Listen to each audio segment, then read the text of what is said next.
Good morning, everyone. Thank you all for joining. Just before we start, just a request to my team. Becky, Gary, could you possibly just work with Florian, who's one of our panelists, please, to he's having audio problems, and just see if you can sort that out for him.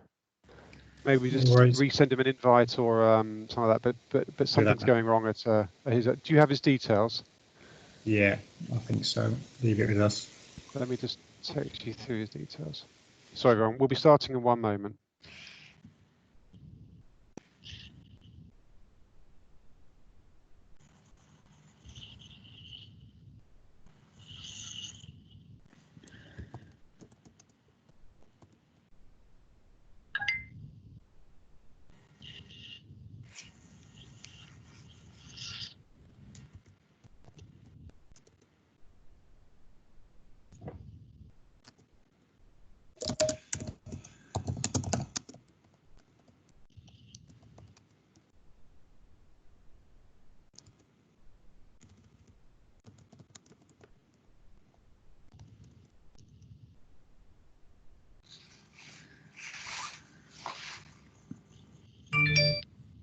Okay, so thank you all very much for joining. With almost 140 of us, we'll make a start. So thank you and good morning to you all. Thank you for joining this 9th of our weekly forums to discuss building enterprise resilience during COVID-19. As I say, we've got over 140 people now. It's fantastic to see a number of you returning, and thank you also to those people joining us for the first time. We have a number of people inside the UK, and I'd also like to welcome those joining us from Hong Kong, from India, from Australia, from Europe and the Middle East as well.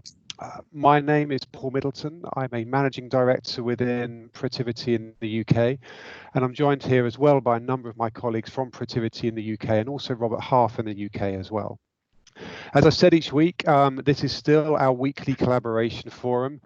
And following a week where we've seen some of the confusion around messaging and the practicalities of how we begin to unlock, as well as some painful questions over the true death toll that we've seen in the UK, our aim here within this forum is to look beyond the headlines and focus instead on hearing and discussing practical stories, insights, innovations around how businesses and people like all of us have begun to adapt and to meet the challenges of COVID-19.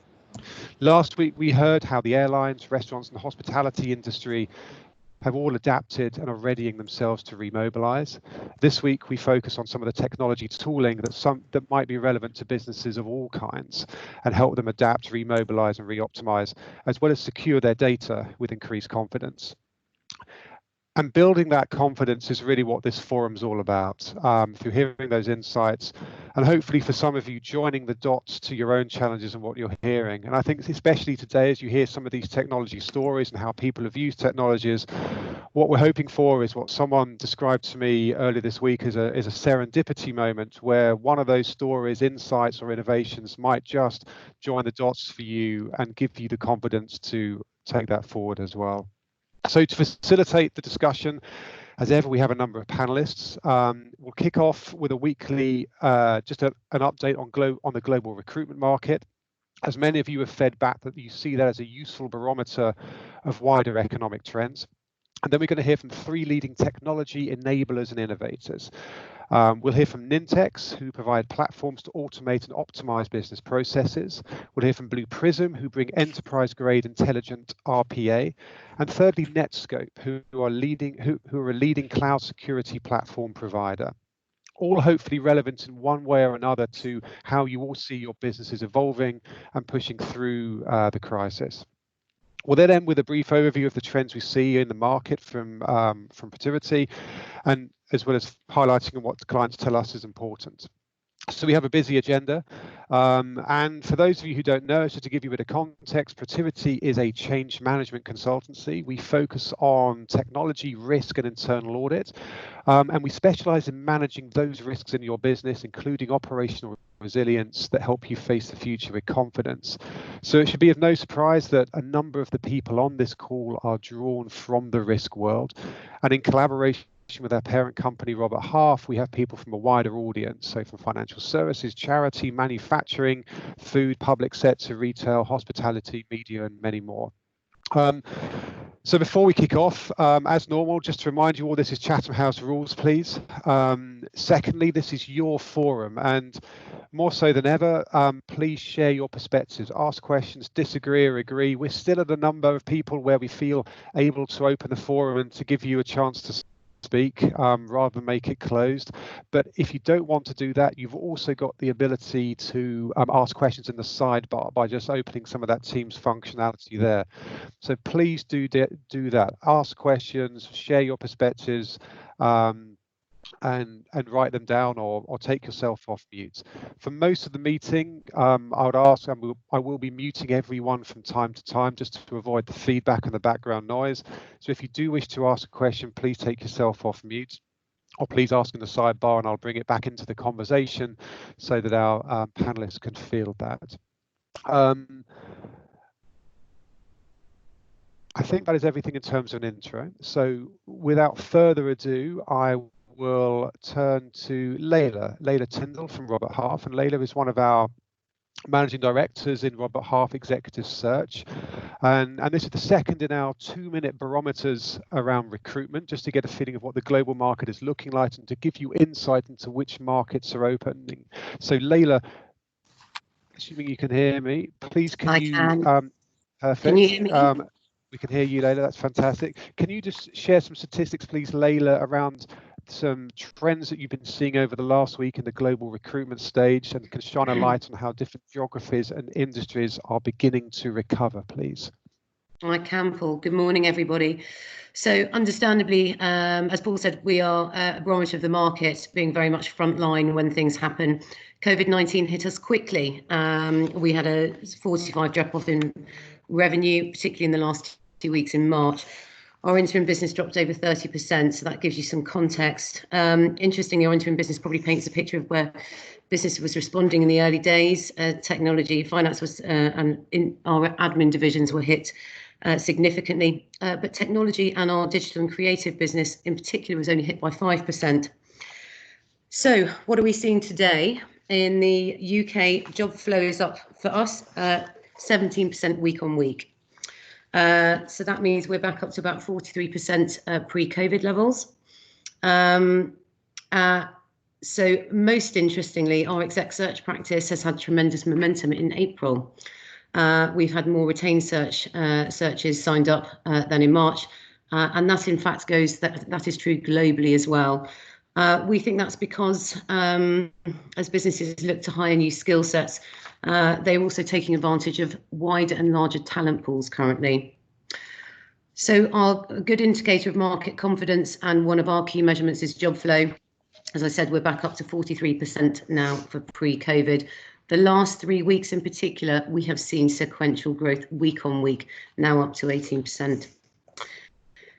In the US, our perm business has had its best week since the pandemic broke, and is now back up to 60 to 70% pre-COVID revenue levels. In Asia, China is fully back. Singapore remains largely unaffected, so it's very much business as usual. Core industries that we're seeing job flow in order for us at Robert Half globally: manufacturing, packaging, service, IT, education, facilities management, housing, logistics, online retail, healthcare, pharma, medical devices, and financial services, which includes insurance. So what does that tell us? Is stabilising. We're seeing in public markets, businesses are now looking to the reimagination phase and reshaping their businesses in accordance with their own particular sectors. Back to you, Paul. Layla, thank you very much for that. Really appreciate it. So without further ado, then I will introduce our 4 panelists for today. Firstly, I'd like to introduce Florian Harhaus from Nintex. Florian, I know we had some audio issues earlier. Can I just have a quick sound check and make sure you're there? Sure. Can you hear me now? Fantastic. Thank you, Florian. Florian is a general manager and vice president of sales in EMEA for Nintex. Previously, he was the VP of alliances at Box after spending 6 years at Salesforce, leading their EMEA alliances and channels. And we're delighted he can join us today. Secondly, I'd like to introduce Matt Juden-Bloomfield from Blue Prism. Matt is Blue Prism's Head of Innovation and leading their RPA Centre of Excellence, as well as Blue Prism's global CSR initiatives. He's been at Blue Prism for almost 2 years and previously worked in consulting, specialising in technology strategy. Again, thank you, Matt, for taking the time to join us. Matt and Florian are joined by Neil Thacker from Netscope. Neil is the Chief Information Security Officer at Netscope, having joined them in 2018. He's also currently on an advisory board member at Cloud Security Alliance. Neil brings over 20 years of experience in the security, data protection and privacy field, and has previously held a number of senior cloud security and information security positions, including at investment banks and global insurance companies. Again, Neil, thank you for taking the time to join us today.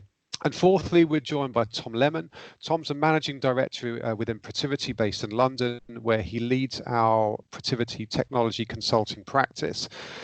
Tom joined Protiviti in 2004 and works with clients across multiple domains, including business resiliency, cybersecurity, identity and access management, data privacy protection, and governance. So again, thank you for Tom for joining us, and Tom will just share some perspectives at the end as well around what we're seeing in terms of the demand in the market and the changes in demand following the 10 weeks or so of COVID disruption we've had.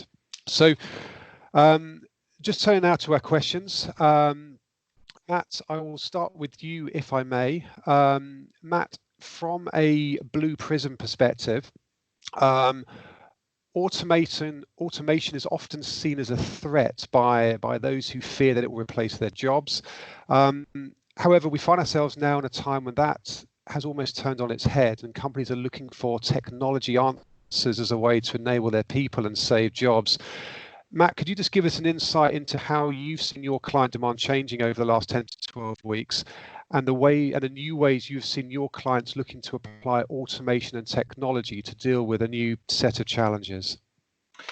Sure. Hi everyone. My answer really kind of stems back to the fact that I think automation has had really bad rep for sort of the longest period. Ultimately, I think people see what Hollywood has done to sort of the image of robots and what automation might mean in terms of the future of our jobs as humans. And I think the vision that we as Blue Prism have as an overarching is that we want to be able to unleash human potential. And I think that's the thing that I kind of want to call out, that I think people are starting to become a little bit more aware of, is that actually digital workers don't need to be seen as necessarily a replacement or indeed a threat to sort of our day-to-day jobs, but in fact they can almost work to augment and sort of increase our capacity and our ability to work more freely and sort of do the things that humans are best at. And I would say that COVID-19 has really brought that to the fore more readily and more quickly, with companies unable to do as they've done. We're not able to process the same level of volume. They're not used to having staff all working from home and dispersed globally, as we are now currently finding ourselves. And we're working with customers both sort of in our sort of mainline channel, but also through our COVID response program. And finding that actually there's a whole host of customers who previously wouldn't have engaged with us, like government organizations or indeed healthcare, and they're not set up at all for home working. And so what we're able to then provide is we're offering donations of services and licenses, which is helping them kind of find their feet and get on board. But it's been interesting because a lot of the conversations early doors were, oh, this is a great technology, but it's too advanced, or it's something that we just, aren't set up for. We don't have the skill set, or we don't have the time. COVID-19 has made that something that they now are engaging with and realizing, if you want to sort of continue working from home and kind of keeping people at a safe distance, this is a really great way of enabling that. One example I'll give you is we're working with a company called MenCap. So that's the UK's largest charity, for anyone who's joining from abroad, largest charity for mental health and mental health disabilities. And they approached us for help with automating their payroll function. So they provide frontline carers to people with mental disabilities in order to allow them to live at home and sort of lead an independent life. And one of the challenges that they find at the moment, obviously, is carers are getting sick with COVID-19.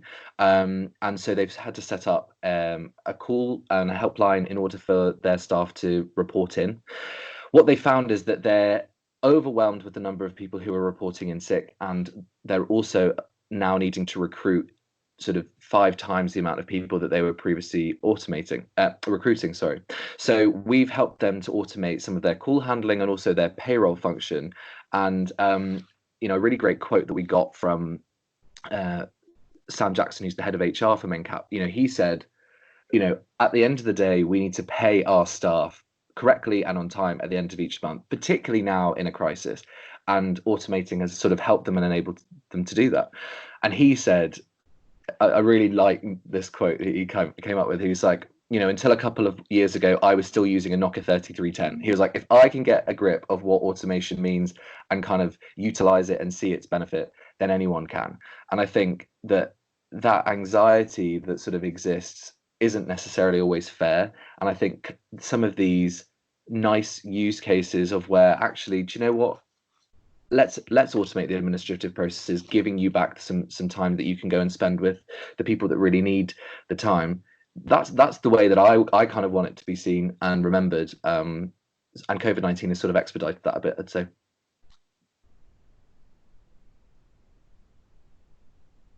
Matt, thank you very much for that. I think comments coming through on here, there's an element here, I think, about getting the balance between culture and getting that right between human and automation. So do you find when you speak to some of your clients, there is that culture, you have to almost get over that cultural hump in order to for them to be willing adopters of something that some people think is so advanced as RPA? Totally. And it's one of our sort of the biggest things that I think people have to overcome is ultimately automation, RPA, AI, any of that. It's change, and it represents change, which, let's face it, no one enjoys and no one particularly likes. So ultimately the resistance is always there. And in my role, I lead our internal automation team, and when I joined the company, we didn't have an internal team utilizing our product, and we had the same barriers and the same anxiety. When I was going around to departments and saying, give me use cases, give me processes that we can sort of take off your hands and help you, people were like, oh, but I'm going to lose my job. And it really resonated for me that as an RPA company and an automation company, if we can have staff internally who have that anxiety and that concern, then indeed any of our customers can. And so I worked really hard we've created 4 sort of personas. So we have Albert, Beatrice, Charles and Diana. They're on t-shirts. We've got them on our intranet page. We have them on the walls of the offices, and they all post updates. So every week, Albert, for example, will tell the company what he's learned in terms of new processes he's automating. We'll push out sort of what the metrics that they've done. The t-shirts, we'll find that I'll go on webinars like this morning. I had a call before this with APAC, and people are wearing their robot t-shirts, and it sounds almost quite childish and a bit trivial, but actually by creating the sort of perception that automation is actually really quite simplistic and something that anyone can get involved in, so much so that you have sort of fun, relatable characters able to chat to you on Yammer or whatever. It's honestly made such a huge difference. And so a lot of our customers find the same. They will create personas, they will hold birthday parties in the offices, and use that as a forum to get people interested, and get people past that sort of initial fear factor. Thank you for that, Matt. And I think there's some reflection coming through on the chat channel around that as well, recognizing it's such an important topic around how the client experience improves around speed and quality, and then staff can move to higher value roles. Have you seen that coming through in terms of some of the clients you've been working with? Yeah, I mean, well, I'll give you some sort of COVID-19 specific ones. We're working quite a lot with a variety of UK healthcare providers. I can't give you names, but you can read between the lines. And for example, they have an awful lot of back office administrative tasks, namely passing patient data between healthcare providers, once you've had an initial assessment, passing your sort of scans or your data through and ensuring that it's timely and in the right department when you need it, so that you can get the right treatment and care, as well as setting up appointments. And all of these would have previously been done by administrative professionals who are now otherwise engaged in sort of just managing the sheer volume of patients that are they're sort of finding in all of our NHS local trusts. And so ultimately what we've been able to do is to help automate all of that sort of back office administrative data manual entry work, which, let's face it, you didn't, when you were a child, dream of entering data into an Excel spreadsheet all day every day. So we're now enabling them to spend more time with patients. We're enabling them to sort of remove themselves from the desk and actually get out and help on the wards. Particularly nurses, there's an awful lot of administrative and paperwork that we find. And, I'm not saying that we've sort of cured it and that we're doing, everything, but we are certainly helping in small ways with that. So that's a big one. And, again, the MenCap one that I touched on, that's a great example of where ultimately any resources that are being wasted in a charity means that it's not then going to ultimately end up with the benefactors at the very end, i.e. the people who need it most. And so where they've been able to optimize and make more efficient their processes in the back end, ultimately it's really paying dividends. Thank you, Matt. Lots of comments coming through around whether this is going to kickstart and automate, and whether COVID is going to kickstart an automation revolution, and lots more as well.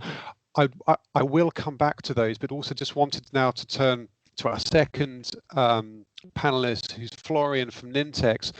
Florian, I know we've discussed before as well around how, whether this is whether COVID is going to cause change or whether actually it's accelerating a latent change agenda. But I wonder if you could touch on that, but also give us some insight, please, into how you at Nintex have reacted to the crisis and what changes you have seen in terms of client requirements coming through to yourselves.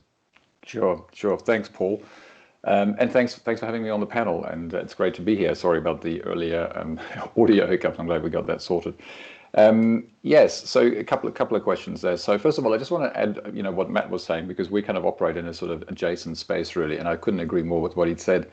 There is always this fear around, sort of automating people out of work. But as Matt quite succinctly put it, none of us really grew up or left university or high school, dreaming of 20 years putting, transcribing spreadsheets into a closed old legacy system. And equally, I think there's still an awful lot of headroom to be had in terms of productivity gains, especially in the health sector, actually, which is so important right now.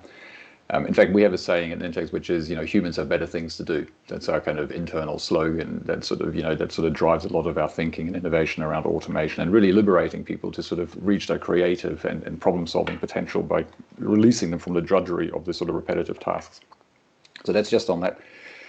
In terms of, so Paul, so we'd spoken a little bit about this earlier. I think I've taken an opportunity, as we've been in lockdown, there has been a tendency to do a lot of internal work, and I was starting to get a little bit cabin fever, so I thought I'd make an effort to actually speak to some of our bigger customers and have some stakeholder interviews actually and see how they're coping, and similar questions that you're asking. And it's really interesting what's come out of that, and it's also borne out by a study that was done by McKinsey a few weeks ago, which is really just suggesting that it's for a lot of organizations, this is much less about an interruption and a massive change to their business. This is actually just a really, a rapid fire acceleration of what kind of the things that they were already doing. For people on all ends of the spectrum, actually, depending on where they are in a digital transformation journey. So I've had an opportunity to talk to some, to a large healthcare, not healthcare provider, but a pharmaceutical company rather, who's actually right in the thick of this, the vaccine development. And it was really exciting talking to them, because what they said was that they were literally within almost 48 hours able to pack up their offices, move to remote working locations, and really just focus on what they were doing rather than on how they were doing it, right? And this is, I don't mean to blow our own trumpets here, but us as well as our peers and some of our competitors were crucial. Sort of the digital transformation infrastructure was just crucial in making that happen, that transition. And then sort of having, by giving them, so when we talk about the acceleration, it's around creating ultimately digital transformation. In my mind, I've been in this cloud space for almost 12 years now. is really about helping accelerate businesses, making them more agile, creating more resilience, but at the same time also keeping controls and compliance in check, right? Because one of the dilemmas of any of you are in the IT infrastructure, in the IT side of the business is, users, customers, they're all demanding to have access to everything, anytime, anywhere, on any device, on the one hand, but on the other hand, the demand for compliance, for privacy, for controls, and also the legislative framework is getting more and more intense and more restrictive. So to reconcile those two things, I think is actually really, really tough. But I think it's ultimately what a lot of the drive on digital transformation is driving towards. So we're seeing just all of that stuff, so the move to mobility, mobile computing, remote working, into the cloud, in a secure, controlled environment is just accelerating massively. And we're now doing things in weeks that would take us months or quarters, right? So when we talk to AXO, so one of the things we've done is, we've got 1,400 customers across Europe. Many of them we've had for over a decade. One of the, I asked, how have we changed our business? We've decided to just really double down on our existing account base, right, during this time of crisis, and really make sure that we help them get the most out of what they already have. So we're working a lot around training, enablement. The other thing that we've done is I'm personally a strong believer that in a time of crisis, you need to decentralize decision making, put as much control and autonomy into the hands of those individuals closest to the customer. So we've given our frontline workers a lot more responsibility and authority to make decisions around what to give away, what to do for free, things that would require approvals in the past. And we're making things available for free, not because, necessarily the money is that important, but just because it's just faster, right? I think right now it's all about speed, because in some companies, procurement processes can still take 2 or 3 weeks. So if we can get rid of all that and just get stuff into the right people's hands at the right time, that makes a huge difference. The other thing that we've done, and I think a lot of companies are doing this, is we've just really segmented our customers and our industries based on, I've personally, come up with a sort of a very simple 2x2 matrix. On the one hand, looking at, how are our customers, like many of you were in the B2B space, how are our customers affected financially, right? Are they gaining or losing or remaining neutral financially as a result of the crisis, on the one hand? And on the other hand, how are they affected operationally? Are they able to continue with their business remotely? Right? And if you start segmenting your customers that way, that becomes quite an interesting picture, because then you can start looking at, okay, how do we need to support these different customers in different ways, depending on where they sit on that matrix? Because there are some organizations, some industries that are actually gaining from this financially, but others but at the same time are really, really struggling operationally. I'm thinking about financial institutions, for instance. I think insurance companies to some extent, healthcare, I think, is actually, coping pretty well, because some of them not healthcare, but a lot of pharmaceutical companies that we're dealing with are actually quite a long way down the track on the digital transformation. So they're actually coping really well on both counts. Anyway, so we're looking at that and then treating our organizations and customers in different ways. So that's just a couple of key things that we're doing. The other thing, and maybe the final thing to touch on, is we were quite lucky in that we're sort of also going through our technology stack is moving from on-premise into the cloud. About 6 months ago, we'd set up a customer success organization to really help our customers get the most out of the technology. And that organization is probably the busiest organization, the busiest part of our company right now, helping our customers just, transition and make the move and do whatever it takes to just, get efficient and productive again in this very unusual environment.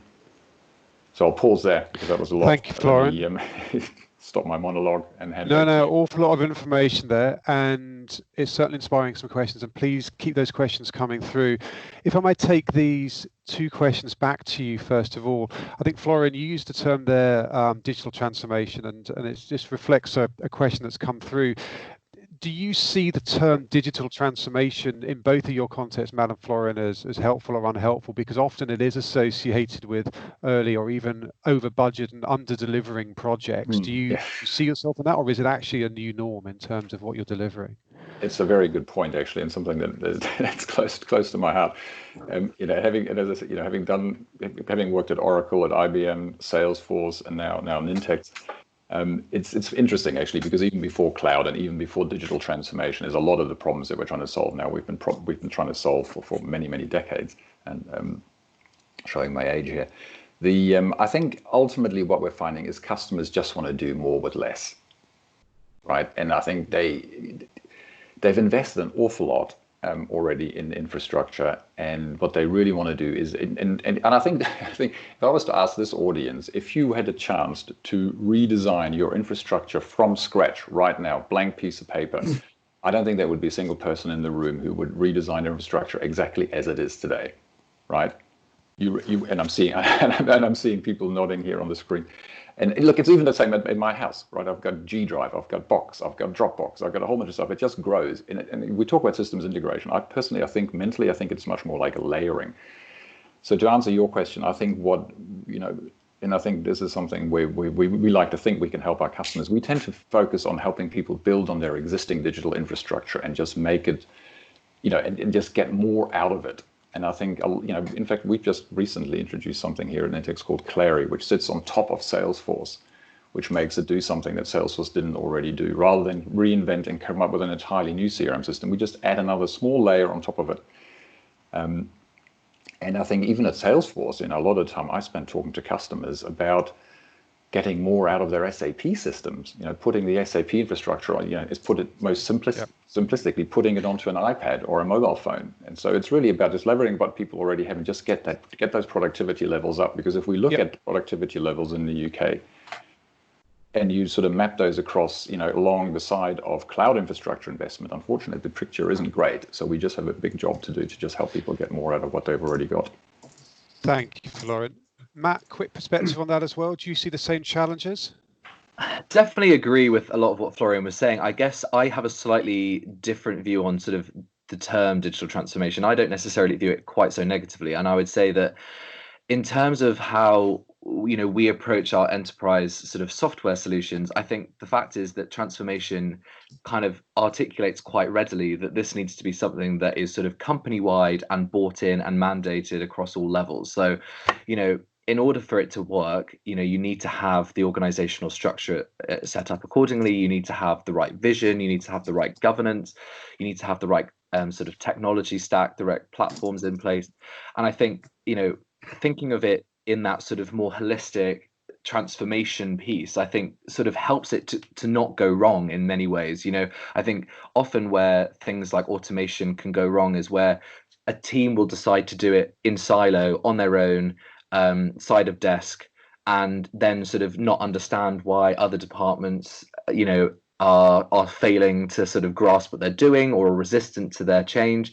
We would sort of very much promote the idea that this needs to be something that's advocated from the sort of the highest levels with a centralized automation function team that ultimately helps to build and drive out the success that you would see. So I would say that in terms of the transformation element, where the barriers that existed for smaller companies which didn't have the budget or didn't have necessarily the technological skills, in many ways, the great number of companies that are offering donations of services and licenses has really helped to sort of get them through that first stage and realize that actually, in terms of setting out a vision and kind of getting advocacy at the top levels, it's somewhat a little bit easier once you've kind of got your hands on the product. And so I think it's interesting that it's now going to be a bit more accessible by all, more, I would say. But yeah, I'd say that the digital transformation term shouldn't necessarily be so scary.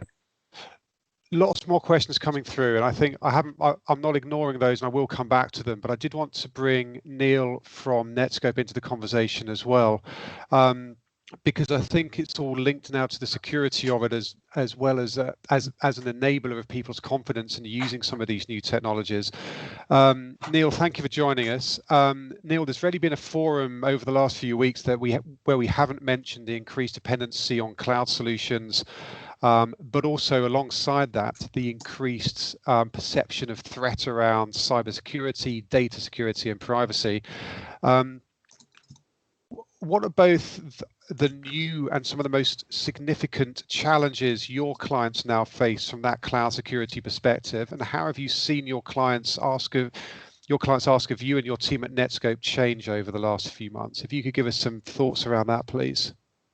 Yeah, absolutely. So thank you, Paul. Thank you to Protiviti for inviting me to today's session, and thank you to everyone that's joined as well. So I think the biggest change that we've seen is that organizations are looking to speed up and improve and securely migrate to the cloud. in a pandemic and post-pandemic world. I agree that cloud is key to transformation and automation. I was the one that was nodding when Florian was talking about this. I think what organizations are looking at is, of course, to simplify. This was almost the triage stage of a pandemic. It's just to simplify and ensure that BAU could continue, right? So looking at and assess critical processes.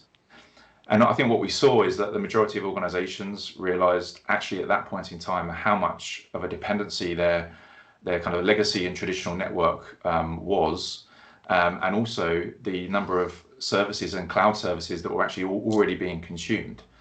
So I'll give you an example in terms of a new customer that we brought on board very quickly.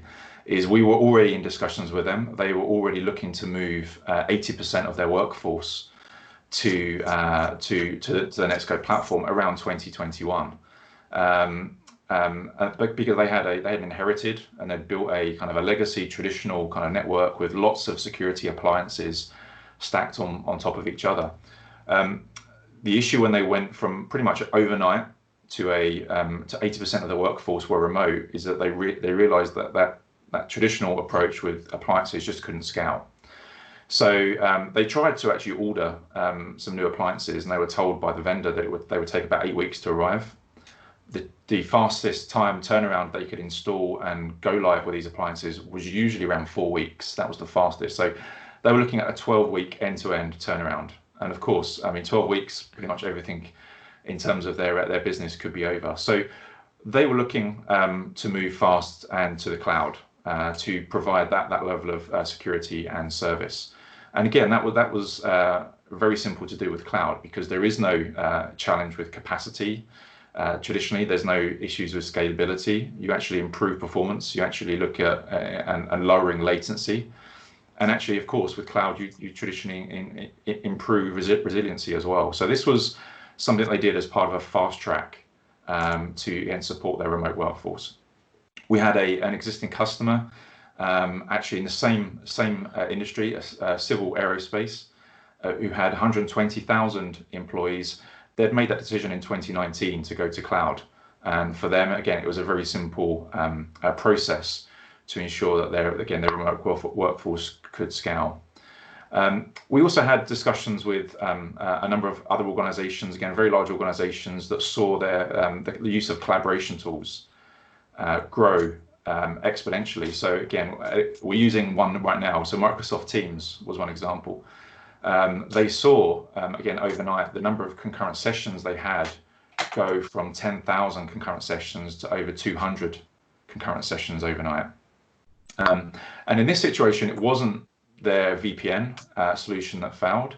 It was ultimately them routing all their traffic back to their data center and their MPLS line, their ISP, just couldn't cope with the volume of traffic, especially video traffic, which is typically very heavy in terms of bandwidth. So they saw an immediate performance impact by thinking about that traditional approach. There was disruption. The decision was made that they need to go direct to Teams, so not have security in place.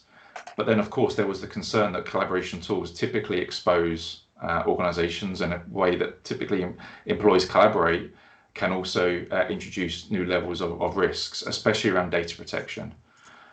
So again, the goal was to move them as quickly as possible to a secure platform that could, one, handle that volume of traffic, but also deal with a number of incidents that may occur as again, employees work remotely. Again, we actually baselined this activity and saw that initially they had around 10 incidents per user across the series of cloud apps per week. And over that period of time, they've obviously reduced those incidents by throwing in education and training and awareness and putting in policies that can actually automate and sort of block certain types of high-risk activity.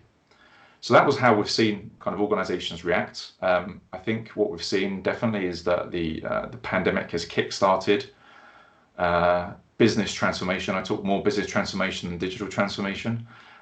We have seen that, absolutely. We know organizations are also thinking about budgets for 2021 because potentially they may have had emergency budgets or emergency funding to support their BAU for this year, but have been told that, you know what, 2021, your budget is going to be assessed, and you may not get additional funding to continue supporting this type of process. So there's been a big focus on looking at TCO, so total cost of ownership, for technologies.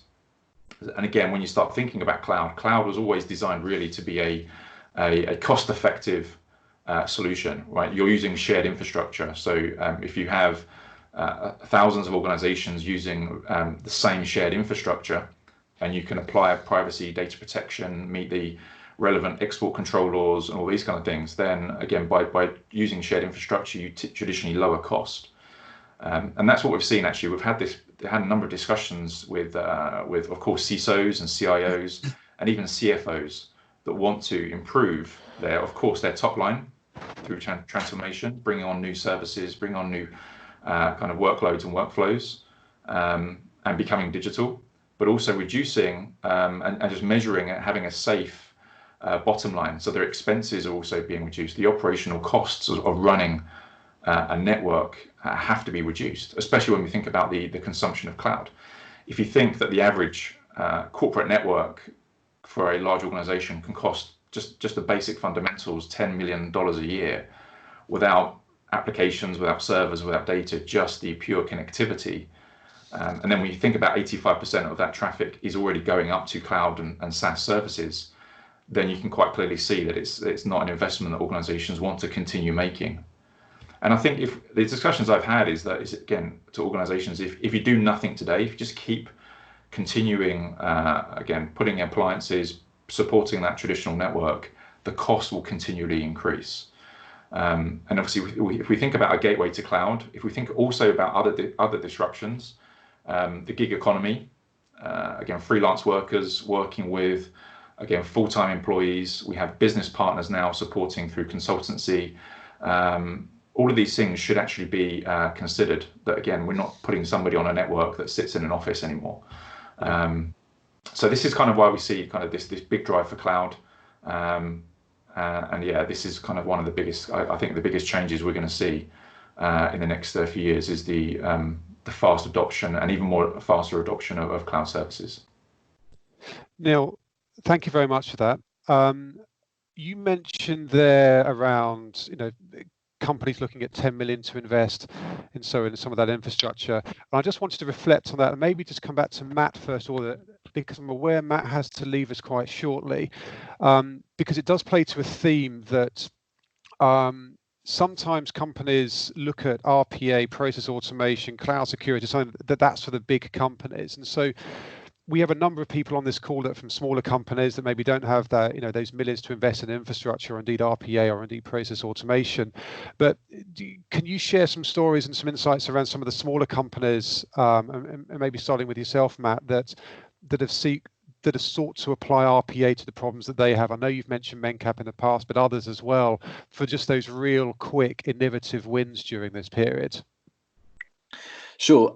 So last year we actually acquired a company called Thoughtonomy, which is now known as Blue Prism Cloud, which is essentially our sort of cloud-based platform, and that's sort of enabling everything to go up. And what that sort of provides is that we're able to enable customers who don't actually have the infrastructure in place. You can then just buy a sort of prepackaged one and you're sort of ready to go.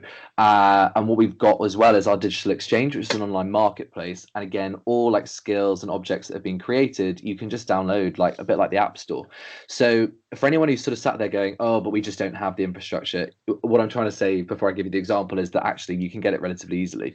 In terms of an example, I think a good example again is COVID related, but a company in New Zealand had to shut down its entire retail operations. They only had sort of maybe 150 staff, but they were quite proactive in sort of approaching us and saying, well, actually, I've seen that you're launching a program to offer donations of services.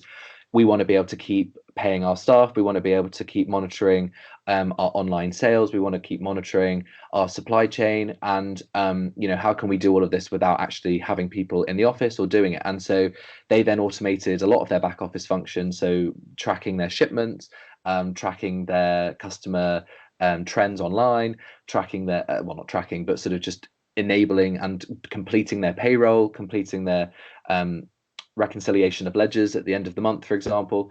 So quite simple things that, it might take one individual a couple of days to do. But actually, in the grand scheme of things, if you're then releasing that back to the individual in a smaller business who's then able to go and spend more time on the shop floor, and when shops reopen and be able to generate more sales, it's all a big win. Yep. Matt, thank you for that. I know you're out of time, so thank you so much for joining us. And please feel free to send them over to me. I'm happy to answer. No, thank you very much. If anyone wishes to be connected with Matt around that, please let us know, and we will connect you. Florian, if I could just come back to you, please, for reflections on that as well, please. That would be great. Yeah. So around smaller organisations, how smaller organisations can really benefit from those quick, or not even smaller organisations necessarily, but some of those really quick, low investment wins they can see from process automation. Sure. Well, as I think I mentioned earlier on, it's like, one of our key premises to just build on existing infrastructure that's already there. So whether somebody's on premise using, say, something like SharePoint, whether they've moved into the cloud with Office 365, or whether they're a full cloud shop with everything in the cloud, the way that we tend to, and it can be smaller companies, especially, small companies, especially ones that have been sort of maybe say less than, say, 10, 15 years old, will typically have started in the cloud, or will have had much more of a cloud view of things anyway. So in those cases, it's really around, again, helping them leverage their existing infrastructure.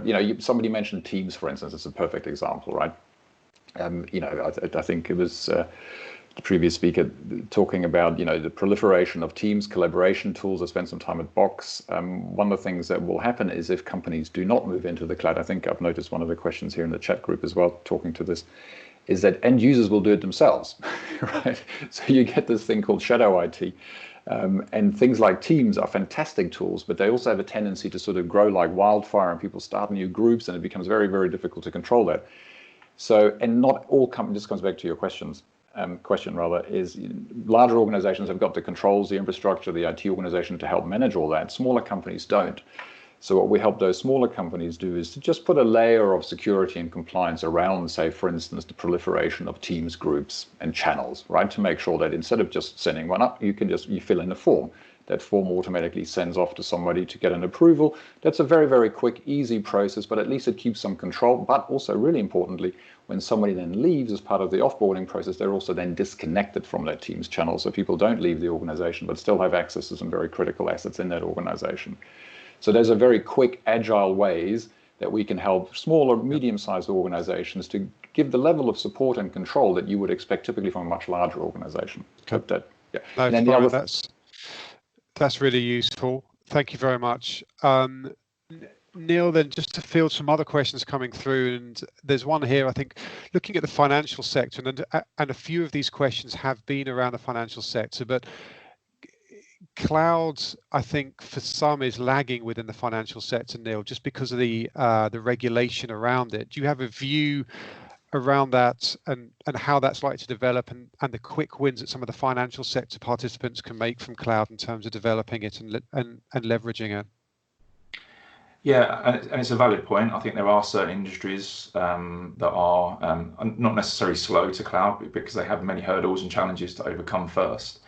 I think actually what I've seen is that many financial services are already utilizing cloud services, and I've worked with a number of large financial service provider companies, organizations, and actually it's quite interesting to see that they're already using thousands of cloud applications. So it's already taking place, and I think Florian's made the point there that it's not IT or procurement teams that are doing this; it is the business. Now, I think what we see is on the average is about 1,200 cloud apps per organization. 2 to 5% of those projects are IT or procurement led. It does, of course, introduce a huge concern relating to risk to the organization.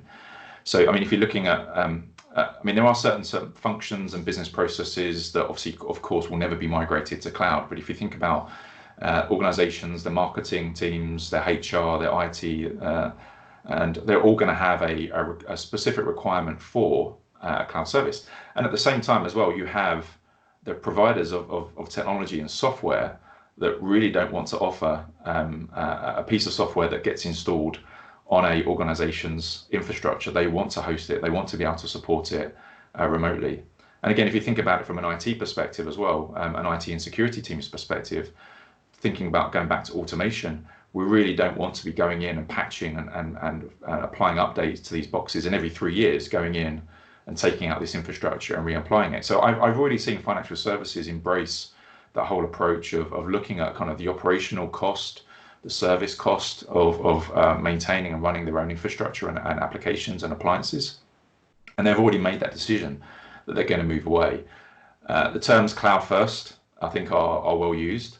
We're already seeing organizations that say we want to be cloud only in the next 5 years. We don't want to have a data center. We don't want all those additional costs as part of this. We're also seeing this back into, so outside of financial services, but outside of, most organizations, this discussion around M&A. We're in a period of time where we're expecting some economic fallout because of the current situation. We're already seeing boards asking organizations to prepare for lots of M&A activity to occur in the next few months and again over the year because of gaps in forecast revenues. And boards are asking their organizations to get ready for efficient integration and onboarding. And again, if you think about that from an infrastructure perspective, when you inherit legacy, it's not efficient. The best way to integrate and onboard organizations typically is when you have a set of shared infrastructure managed by a provider that can quickly scale. And you can also actually forecast much better when you know that your cost is pretty much it's per employee. If I know that, for instance, I'm acquiring a company with 500 employees right now at Netscope, I know what my cost will be to onboard those 500 employees. If I'm looking at this from a traditional legacy infrastructure perspective, and I need to think about shipping appliances and building data centers, looking at from a merger perspective, again, it's very difficult to forecast those things. So we're already seeing this drive from a board perspective, the M&A activity, because what will happen.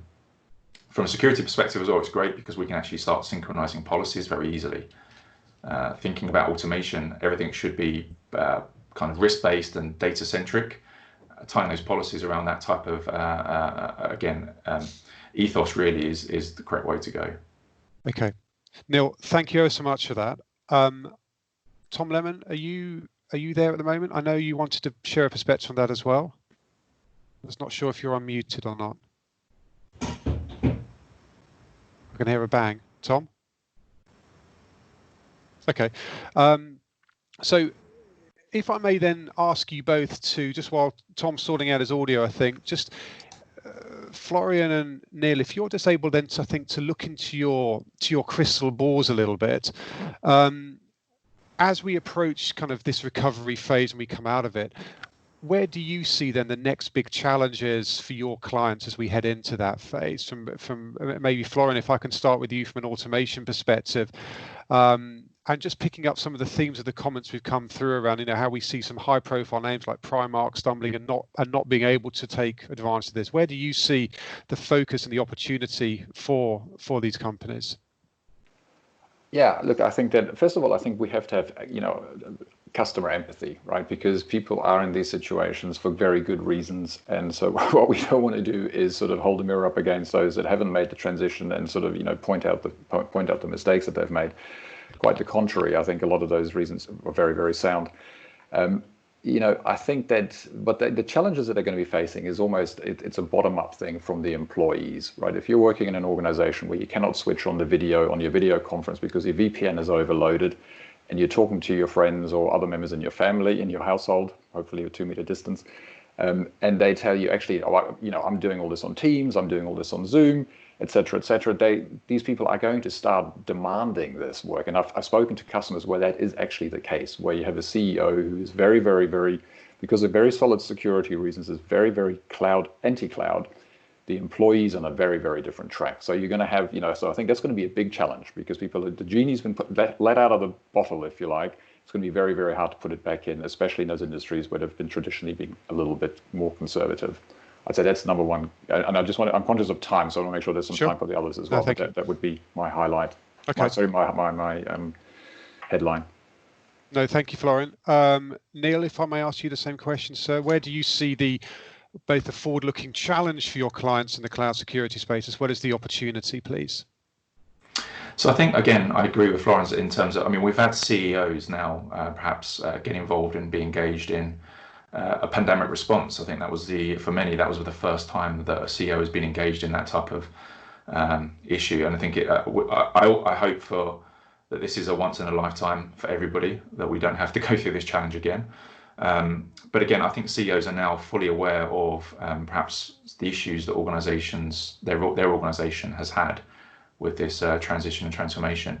So I think that's the number one challenge, is that I think now we're seeing a broader engagement across the C-suite, really looking at how we respond as technologists, and me as a CISO, for instance, and other CISOs and CIOs out there, how we best respond, and did we make the right decision?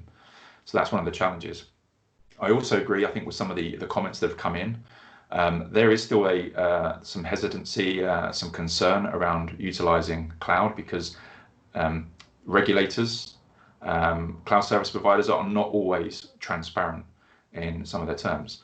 And I think we've seen that with some of the largest cloud service providers in the world. We've seen that with, if I think about the 1,000 or so cloud applications that are used, I could quickly go through that list and probably tell you that there's a few hundred of those that would be considered enterprise ready, that a regulator would actually be happy with the controls, the technical and organizational measures that organization has applied.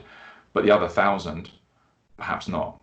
And I think that's where we need to really be pushing on the cloud service providers to be more transparent, to be more open, to sign up to things such as code of conducts and achieve the right type of certifications, but be very transparent in their agreements they also have with us as customers.